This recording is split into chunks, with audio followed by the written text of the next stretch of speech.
નમસ્તે મિત્રો, સ્વાગત છે આપનું આજના આ તાજા સમાચારોમાં।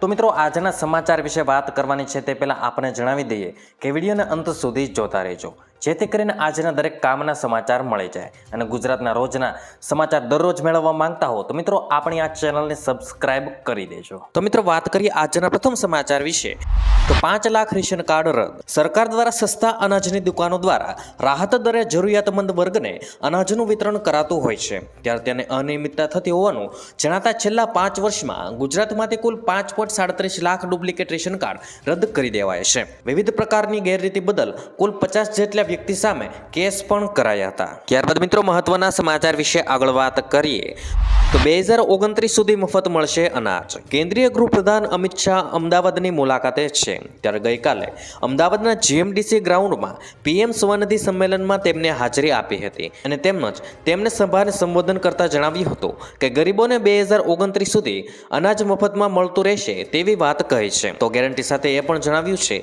કે આગામી 2024ની ચૂંટણીમાં ભાજપની એટલે કે મોદી સરકારની ભવ્ય જીત થશે। ત્યારબાદ મિત્રો, મહત્વના સમાચાર વિશે આગળ વાત કરીએ તો પંજાબમાં માસ્ક ફરજિયાત। ભારતમાં કોરોનાની નવી લહેરમાં એક જ દિવસમાં કેસ ડબલ થતા સરકારની ચિંતા પણ વધી ગઈ છે અને મિત્રો, ગઈકાલે કેન્દ્રીય આરોગ્ય મંત્રાલય દ્વારા બહાર પાડવામાં આવેલા આંકડા મુજબ દેશમાં કોરોનાના નવા 752 કેસ નોંધાયા છે, જ્યારે વધુ 4ના મૃત્યુ થઈ ગયા છે। મિત્રો, ખાસ કરીને કેરળમાં કેસ વધ્યા છે અને 3420 એક્ટિવ કેસ છે। પંજાબમાં કોરોનાએ એન્ટ્રી મારતા જ જે રીતે કેસ વધ્યા તેના કારણે રાજ્ય સરકારે લોકોને માસ્ક પહેરવા ફરજિયાત કર્યું છે।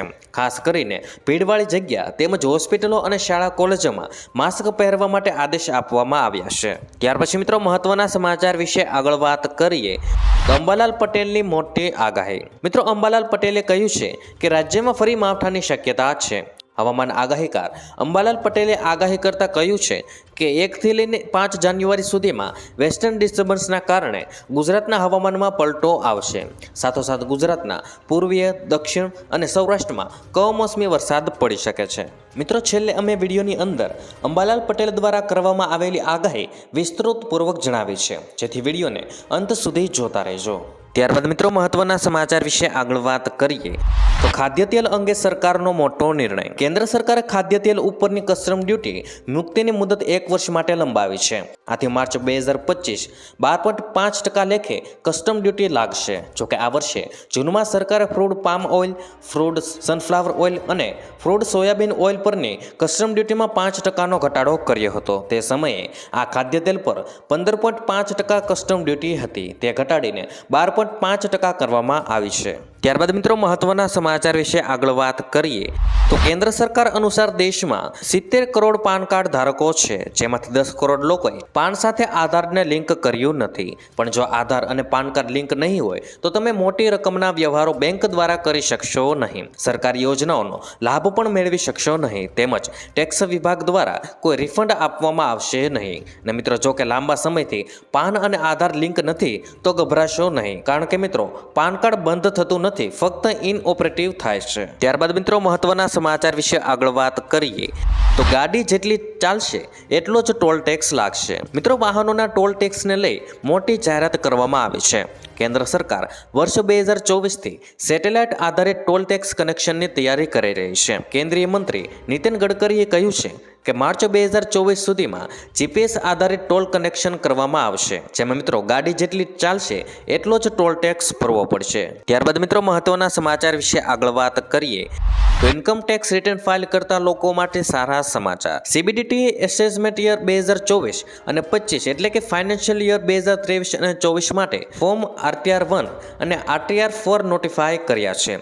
મિત્રો, રિટર્ન ફાઇલ કરવાની અંતિમ તિથિ 31 જુલાઈ 2024 કરી નાખી છે। ત્યારબાદ મિત્રો, મહત્વના સમાચાર વિશે આગળ વાત કરીએ તો ઠંડી માટે રહેજો તૈયાર। હાલ રાજ્યમાં ઠંડીમાં વધારો થઈ રહ્યો છે, ત્યારે હવામાન વિભાગ દ્વારા મોટી આગાહી અપાઈ છે અને હવામાન વિભાગના જણાવ્યા અનુસાર આગામી 24 કલાકમાં ગુજરાતમાં 2 થી 3 ડિગ્રી જેટલો તાપમાનમાં ઘટાડો થશે અને ઠંડી વધતી જોવા મળશે અને મિત્રો, ત્યારબાદ તાપમાન સ્થિર રહેવાની શક્યતા છે। અમદાવાદનું લઘુત્તમ તાપમાન 15 ડિગ્રીની આસપાસ રહેશે અને ભેજવાળા વાતાવરણને કારણે છેલ્લા કેટલાક દિવસથી ઓછી ઠંડીનો અનુભવ લોકોને થઈ રહ્યો હતો। ત્યાર પછી મિત્રો, આગળ આપણે વાત કરી એમ અંબાલાલ પટેલ દ્વારા મોટી આગાહી કરવામાં આવી છે। તેના વિશે મિત્રો વાત કરીએ તો ગુજરાતના ખેડૂતોને શિયાળુ પાક પર ફરી એકવાર સંકટ સર્જાયું છે. મુશ્કેલી ભર્યા કમોસમી વરસાદને લઈ અંબાલાલ પટેલે ફરી એકવાર આગાહી કરી છે અને અંબાલાલ પટેલે આગાહી કરી છે કે 1 થી લઈને 5 જાન્યુઆરી સુધીમાં કમોસમી વરસાદ વરસી શકે છે. પૂર્વ, દક્ષિણ અને સૌરાષ્ટ્રમાં વરસાદ વરસી શકે છે. મિત્રો, નવા વર્ષ 2024ના શરૂઆતમાં જ ખેડૂતો કમોસમી વરસાદને લઈ મુશ્કેલીમાં મુકાશે તેવી મિત્રો આગાહી અંબાલાલ પટેલે કરી છે અને તેમણે કહ્યું છે કે 1 થી 5 જાન્યુઆરી સુધીમાં રાજ્યના પૂર્વ અને દક્ષિણ અને સૌરાષ્ટ્રના વિસ્તારમાં વરસાદ આવશે. ત્યારબાદ વાતાવરણમાં પલટો આવશે અને ઉત્તરાયણમાં વાદળછાયું વાતાવરણ રહેશે. વધુમાં આગાહી કરતા તેમણે કહ્યું છે કે 29મી ડિસેમ્બરે હાડ થીજવતી ઠંડી પણ પડવાની શક્યતા છે. મિત્રો, રાજ્યમાં ફરી માવઠાની શક્યતાઓ સેવાઈ રહી છે અને હવામાન આગાહીકાર અંબાલાલ પટેલે કહ્યું છે કે 6 જાન્યુઆરીથી હવામાનમાં પલટો આવશે તેમજ આ સમયે અરબ સાગર અને પશ્ચિમ બંગાળમાં અસર રહેવાની છે. વધુમાં કહ્યું છે કે જેના કારણે ઉત્તરાયણમાં ગુજરાતમાં વાદળવાયુ વાતાવરણ રહી શકે છે. 29મી ડિસેમ્બરે હાડ થીજવતી ઠંડીની શક્યતા પણ સેવાઈ રહી છે અને ગુજરાતના ઉત્તરીય ભાગમાં તાપમાન ઘટતા ઠંડીનો ચમકારો અનુભવાશે તેમ પણ આગાહી અંબાલાલ પટેલે કરી છે. મિત્રો, માવઠાને લઈને અંબાલાલ પટેલે જણાવ્યું છે કે એક વેસ્ટર્ન ડિસ્ટર્બન્સ આવશે જેના કારણે માવઠું થવાની શક્યતાઓ વધી જશે.